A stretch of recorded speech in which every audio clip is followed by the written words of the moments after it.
Put that shield.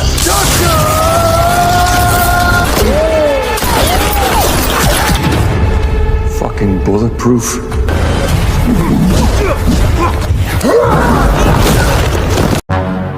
Subscribe ya teman-teman.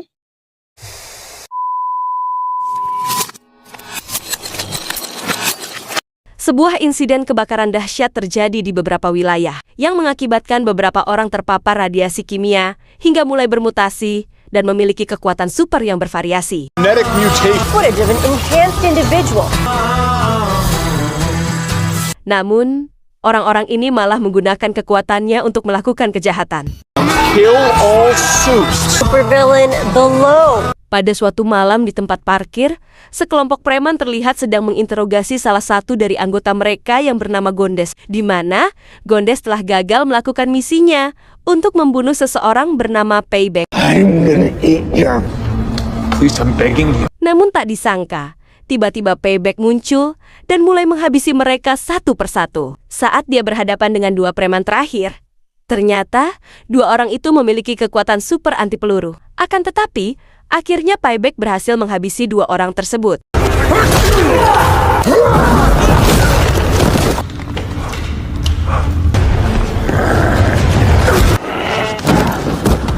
Lalu Gondes mengira kalau kedatangan Payback untuk menyelamatkan dirinya. Dugaan Gondes ternyata salah dan Payback pun langsung menghabisi Gondes. Tak lama, polisi datang untuk menangkap Payback. Berita pun menyiarkan bahwa Payback dipenjara seumur hidup di sebuah penjara bernama Santi Buron. Setelah itu, Payback dan 3 tahanan lainnya tiba di penjara.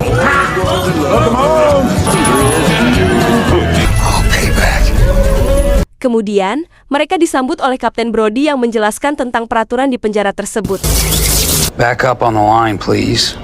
So, welcome to San Tiburon, cocksuckers. Lalu petugas Ellis memeriksa kekuatan para napi, dan ia menemukan kekuatan napi bernama Diego, yaitu dengan kekuatan yang aneh. Kekuatan itu disebut dengan kekuatan cinta. Tentu saja, dengan kekuatan yang dimiliki Diego, membuat Ellis tertawa.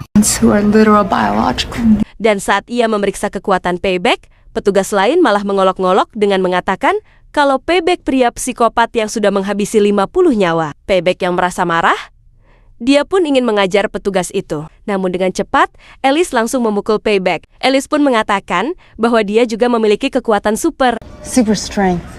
I see y'all. Hero. Keesokan harinya, saat Payback berada di taman, ia langsung berkelahi dengan tahanan lain bernama Jim.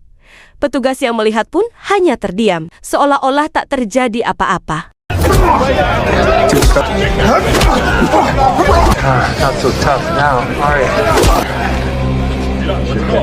Sementara itu, Diego mendapatkan kenalan dengan tahanan senior yang bernama Gordon. Gordon mengatakan kalau petugas tidak akan menghentikan tawuran itu, kecuali salah satu dari mereka ada yang maut. One of the first prisoners in San Tib. Kemudian saat kondisi semakin tak terkendali, penjaga mulai menyetrum mereka untuk menghentikannya.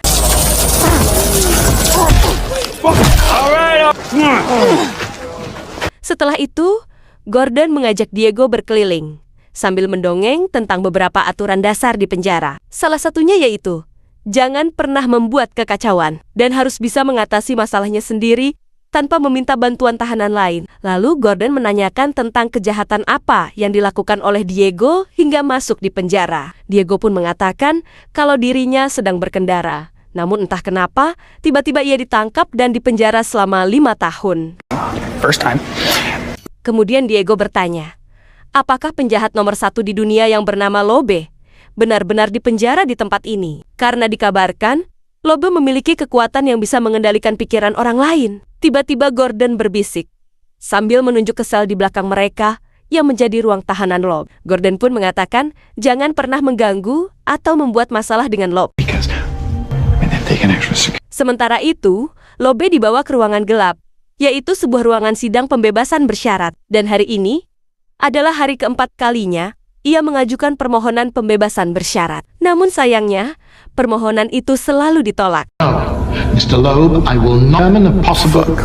What? Denied. Setelah sidang selesai, Tiba-tiba sang kepala penjara bernama CP mengatakan bahwa tinggal di penjara tidak membuatnya kaya. Lalu CP mengancam Lobe agar mentransfer kekayaannya ke akun CP. Before my retirement, fortune every single cent. Lobotomy. There you go. Di lain sisi, seorang perawat bernama Dr. Alessa sedang mengecek Payback dan 2 tahanan lainnya yang diawasi oleh petugas Ellis. Tak lama, Diego datang untuk bersih-bersih ruangan tersebut. Sebelum Ellis pergi, dia mengancam Diego agar tidak macam-macam di ruangan tersebut. Don't even think about it. Dr. Alessa pun mulai mendongeng dengan Diego. Beberapa menit kemudian, Ellis kembali datang dan memanggil Alessa untuk memeriksa Lobby. Namun tanpa ia sadari, Payback terbangun dan menyelinap di belakangnya, lalu mencekik Alessa sampai pingsan. Enjoy your nap. Setelah itu, dia hendak menyerang Lobe. Namun di sini, Lobe terlihat santai. Tak lama, tiba-tiba Diego datang dan menghentikan aksi Payback. Sampai akhirnya penjaga datang. Setelah kejadian itu, Diego pun menjadi terkenal dan mendapatkan rasa hormat dari napi lain. Gordon yang sedang bersamanya pun mengatakan kalau ia telah melakukan pekerjaannya dengan baik dan ia harus memanfaatkan rasa hormat ini untuk bertahan hidup di dalam penjara.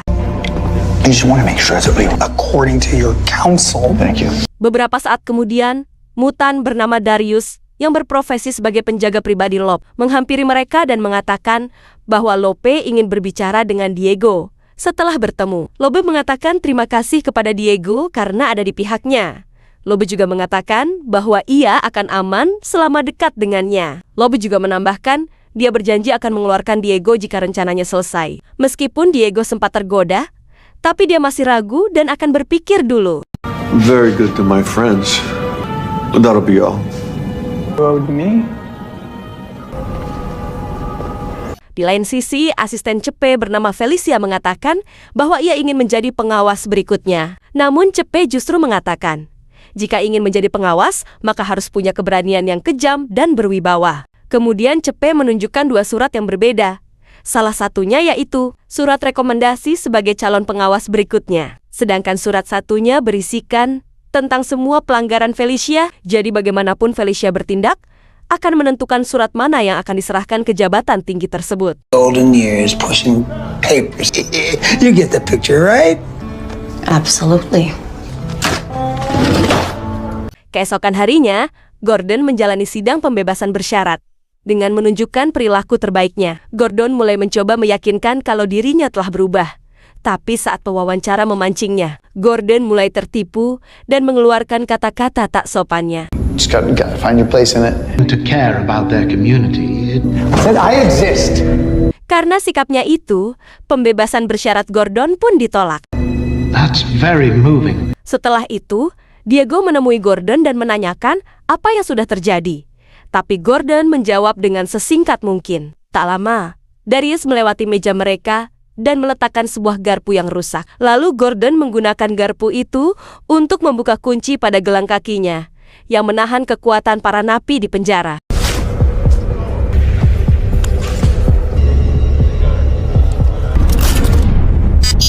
Ternyata, itu semua adalah rencana Lobe untuk memulai kerusuhan. Dan di saat itu juga, Gordon mulai memprovokasi petugas kantin.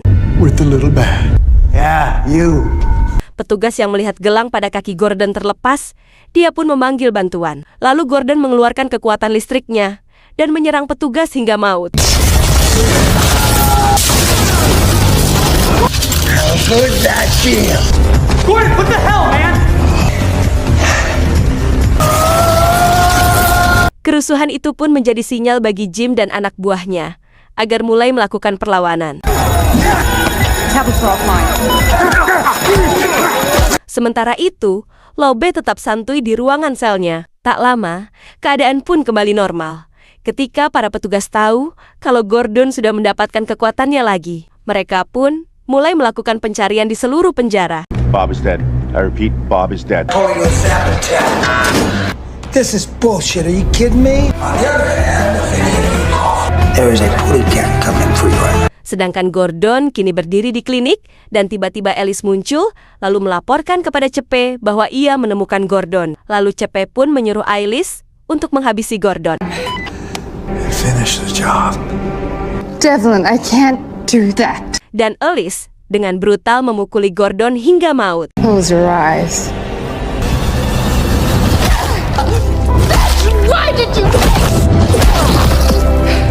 Kemudian, kejadian itu pun tersorot berita. Lalu CP mengarang cerita kalau Gordon meninggal akibat terjatuh saat melarikan diri dari penjara. We reached out to Overseer Devlin.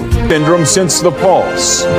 Di lain sisi, Diego sedang menelpon istrinya. Tapi tiba-tiba, Alice memutuskan sambungannya. Ia lalu memberitahu kalau CP ingin berbicara dengannya. Ketika keduanya bertemu, CP menunjukkan sel isolasi yang sangat mengerikan ke Diego. Don't exactly run smooth. Tujuan untuk menakut-nakutinya, ia lalu menginterogasi Diego untuk mencari tahu apa yang sudah dibicarakan oleh Lobe kepadanya. Diego pun menjelaskan kalau dirinya minta Lobe untuk mengambil giliran kerja di dapur. Setelah mendengar itu, CP membiarkan Diego pergi. Namun, Diego harus melaporkan segala sesuatu yang Lobe katakan. Why a loser like you understand, boy? Setelah itu, CP lanjut menemui Lobe untuk membahas tentang insiden yang baru saja terjadi. Namun Lobe berkata kalau dirinya tak ada hubungannya dengan semua ini.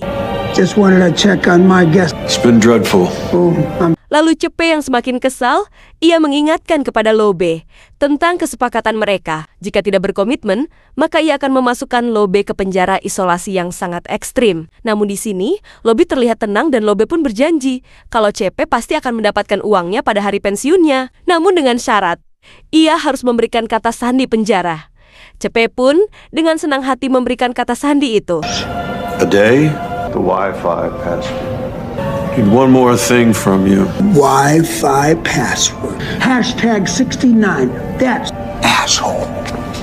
Sementara itu, Brody dan petugas lainnya turun ke dalam ruangan bawah tanah untuk memeriksa generator listrik. Setelah perbaikan generator listrik selesai, Felicia bertanya pada CP tentang promosinya. Lalu Darno menjelaskan kalau atasan sedang berunding mengenai siapa yang akan meneruskan penggantinya sebagai kepala penjara atau pengawas. What kind of jailkeep you think I am, for God's sake?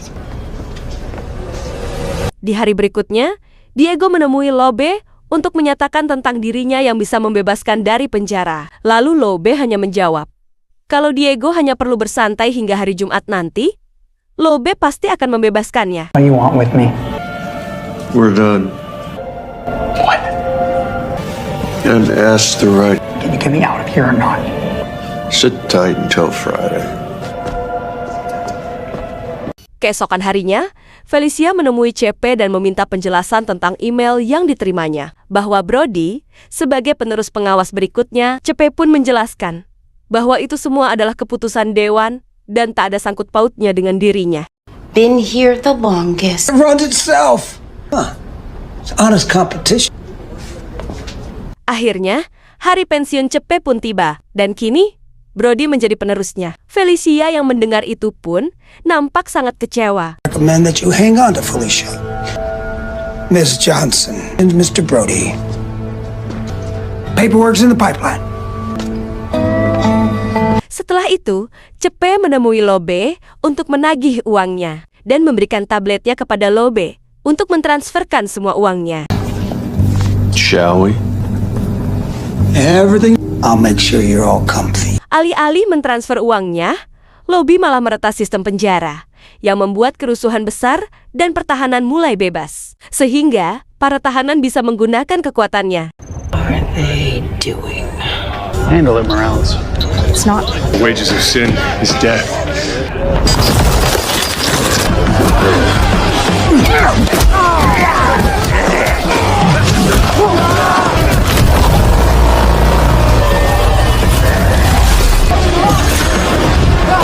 Di lain sisi di klinik, Diego mulai kesakitan karena semua perasaan menghantui kepalanya. Beruntung Alessa ada di sana dan berhasil menenangkannya.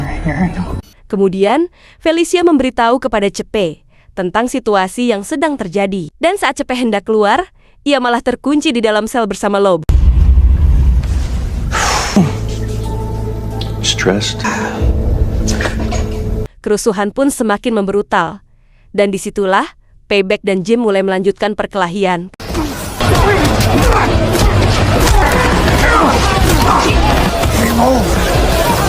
Brody kemudian menghubungi Felicia dan bertanya Apa yang harus ia lakukan sekarang? Lalu Felicia menyuruh untuk memperbaiki generator listrik yang ada di bawah tanah.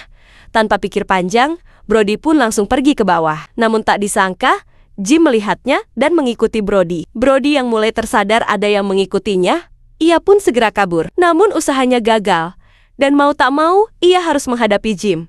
Dan perkelahian pun terjadi. Lalu Brody menghancurkan pipa yang berisi gas, alhasil ia pun berhasil mengalahkan Jim. That's a reset. Sementara itu, Cepe tak mempedulikan apa yang tengah terjadi di luar. Yang ia pikirkan hanyalah uang yang akan ia dapatkan dari Lobe. Lobe kemudian mulai menceritakan kalau dirinya yang mematikan gelang penahan kekuatan. Namun dengan santainya, Cepe masih berpikir kalau ia akan menang, terutama saat mendapatkan uangnya. Namun tak disangka, Lobe masih mempunyai trik yang tak diketahui oleh Cepe. But you still ate the powder in your food. Since my parole. We got redundancies here, babe. Setelah itu, Cepe pun merasa ada yang tak beres pada tubuhnya. Jadi ia langsung menylayangkan pukulannya ke arah Lobe. I don't know. Beberapa saat kemudian, listrik mulai menyala, dan semua gelang penahan kekuatan mulai diaktifkan. Kerusuhan kini berakhir, dan para penjaga pun tiba di sel Lobe. Cepe kemudian menyuruh mereka untuk memasukkan Lobe ke ruang isolasi. Is that so? Sedangkan Felicia kini ditugaskan untuk menjadi pengawas yang baru. And get a bunch of tech boys down there and make those when you're in charge. Who said that they were in the generator room? We make good coffee too. Beberapa hari kemudian, Diego mengunjungi Alessa di klinik dan mengatakan bahwa ia akan segera dipindahkan ke tempat yang lebih berguna. Really? Yeah, apparently. It's been a pleasure. Dan di saat yang sama, Felicia baru saja dipindahkan ke kantor barunya sebagai kepala penjara atau pengawas. You sure about this, Captain? Sementara itu, Brody memutuskan untuk berhenti dan memberikan pangkat kapten kepada Elise. Dan ternyata, Lobe sudah mengambil alih tubuh Cepe. Jadi yang sekarang di ruang isolasi adalah Cepe. Tamat. Terima kasih sudah menyaksikan alur cerita film sampai akhir. Jangan lupa subscribe dan sampai jumpa kembali di movie selanjutnya.